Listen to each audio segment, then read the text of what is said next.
Hello again. It's about 11 minutes to 4 o'clock.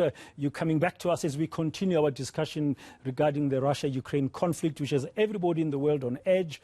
There are reports, for example, that the Ukrainian government forces and pro-Russian rebels have increased shelling in eastern Ukraine for a second straight day. Washington and other Western allies say this could form part of a pretext by Russia to invade Ukraine. But Russia says it's got no intention of doing so. So what is really happening here?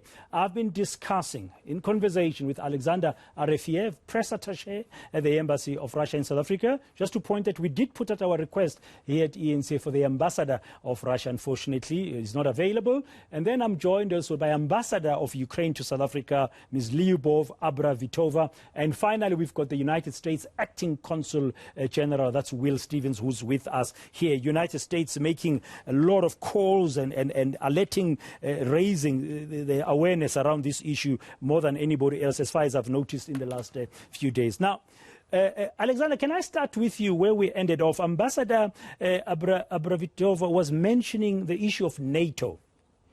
Just enlighten us. Why does Russia interfere in the affairs of a sovereign state, telling them who they can join, who they cannot join, which multilateral body they can be part of or not? Why does Russia feel so strongly that Ukraine should not join NATO? Once again, it's not that Russia interferes in the affairs of sovereign states. You see, the Organization of Security and Cooperation in Europe, OSCE, adopted the document which is called the Istanbul Document in 1999, which states that the security in Europe should be equal and indivisible, which means that you cannot bolster your defense and your security capabilities at the expense of security of other state. If we get back to our situation in particular, Russia is concerned about Ukraine's aspiration to join NATO because NATO has been moving its forces closer to Russia's border. And NATO violated their promises to Russia many times before, especially when it promised Russia not to expand an inch eastward, yet NATO has been doing this all along. So the problem is much wider. Ukraine is a big part of it, but the situation is should be taken from a broader scope. Yeah, but my understanding, Alexander, is that if that would happen, it's not something that's going to happen tomorrow. There is a long process for a country to join NATO. So why would you would you be doing these military drills at this time? And I understand tomorrow there might be some nuclear exercises as well. I have no information with regards to nuclear exercises, so I can't comment on that. But the thing is that we would prefer, like, Ukraine have neutral status. And I'd like to point out that. But isn't that an interference in a way? Ukraine is a sovereign state. No. By saying you prefer another country to join or not join in NATO, are you not interfering? No, we're not interfering because, as I said, OSCE commitments clearly state that you cannot bolster your security at the expense of security of other countries. Russia has its own security issues, so why should we discard them all? As long as this discussion, let me finish. As long as this discussion goes, we're all being proceeding from the understanding that NATO was a way of bolstering Ukraine's defense, as if it was the only way to bolster Ukraine's defense. Because as far as Russia is concerned, NATO is not a guarantor of security in Europe. Quite the opposite, actually. We can create together through diplomatic ways a new mechanism of security. So Ambassador, Yeah, sorry, Alexander. Sorry to cut you. We don't have a long time. I apologize. Just to get in sense, Ambassador, when you hear that, to say it's not an interference, but there will be other alternatives for Ukraine to bolster the security in terms of this 1999 European Security Agreement. Why do you want to join NATO as Ukraine? Thank you for this question. It's really important. This is the choice of the people of Ukraine, first of all, of majority of people of Ukraine, which we did in 2014. And secondly, it is the part of our constitution as of now.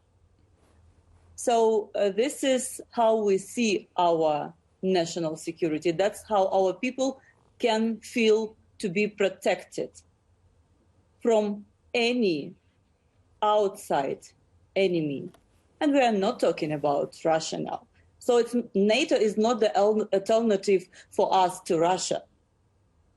So I think this situation is very artificial. And of course, the price that we are paying just being in this geopolitical strategic center of Europe, being the biggest country in Europe between Russia and European Union, it plays its role.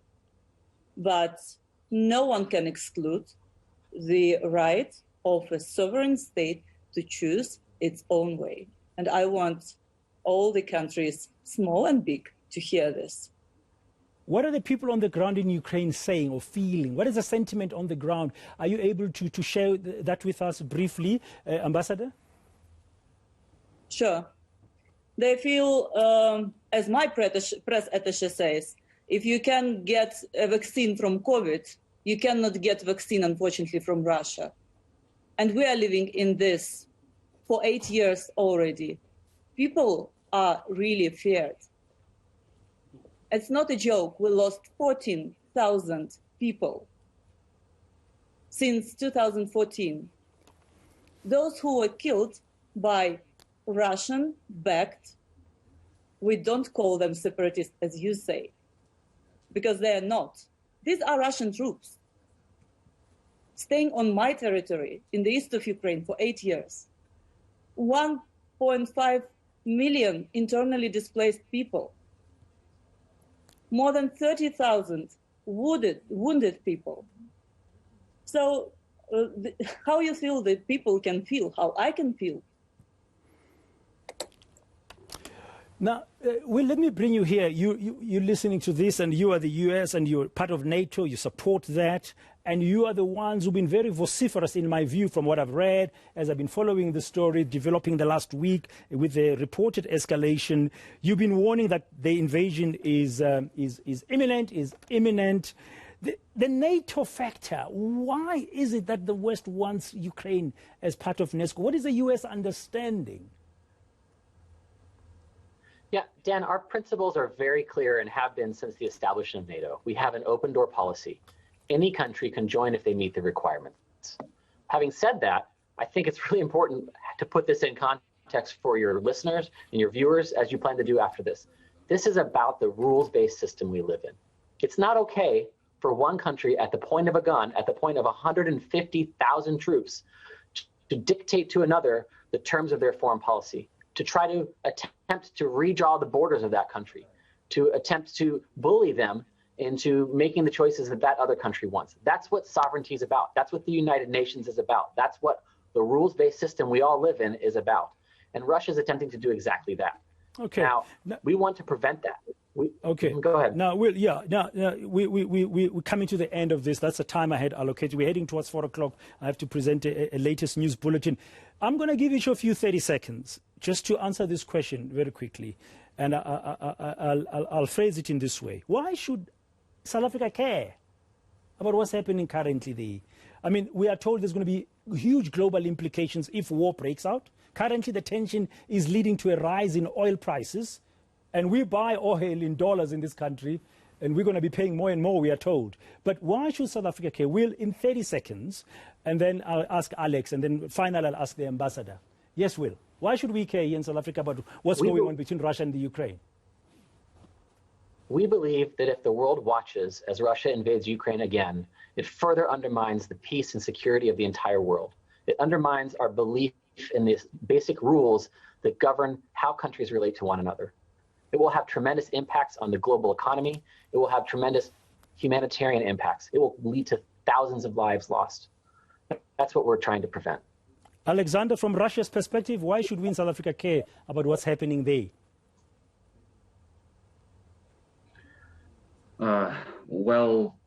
I believe that South African government can decide for itself how to act in this situation. Of course, World War III, hypothetical World War III, will affect everyone and will not leave everyone behind.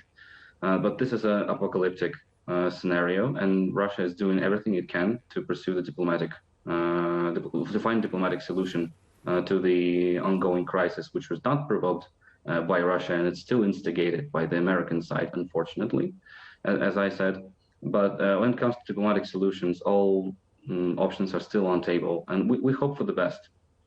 Ambassador Abravitova, the last word to you. Why should we care?